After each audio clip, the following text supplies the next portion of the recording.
మీ life అంతా నాశనం అయిపోయిందా? మీరు బ్యాడ్ పరిస్థితుల్లో ఉన్నారా? అవును. ఓకే.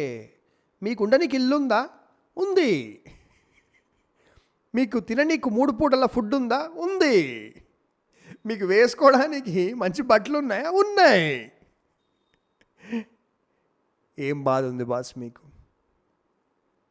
ఈ మొత్తం ప్రపంచంలో కోట్ల కోట్ల కోట్ల మనుషులు ఉన్నారు, వాళ్ళకు ఉండనికి ప్లేస్ లేదు.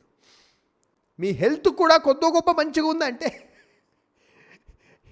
ఒక్కసారి మనం హాస్పిటల్కి వెళ్తే అర్థమవుతుంది మనుషులకు ఎన్నెన్ని ప్రాబ్లమ్స్ ఉన్నాయో. సో ఎప్పటిదాకైతే మీ హెల్త్ కొద్దో గొప్ప బాగుంది, మీకు ఉండనికి ఇల్లు ఉంది, అదొక చిన్న రూమ్ అయినా చాలు. మీకు ఉండనికి ఇల్లు ఉంది కదా, ఇల్లు, ఫుడ్ డైలీ బిర్యానీ అని కాదు, సింపుల్ సమ్ న్యూట్రిషన్, హెల్త్కి ఎంతైతే ఫుడ్ కావాలా అంత దొరుకుతుంది కదా మీకు. మ్యాక్సిమం పీపుల్ 99% పీపుల్ సఫర్ అయ్యేది ఇమాజినరీ ప్రాబ్లమ్స్ వల్ల సఫర్ అవుతారు, రియల్ ప్రాబ్లమ్స్ వల్ల కాదు.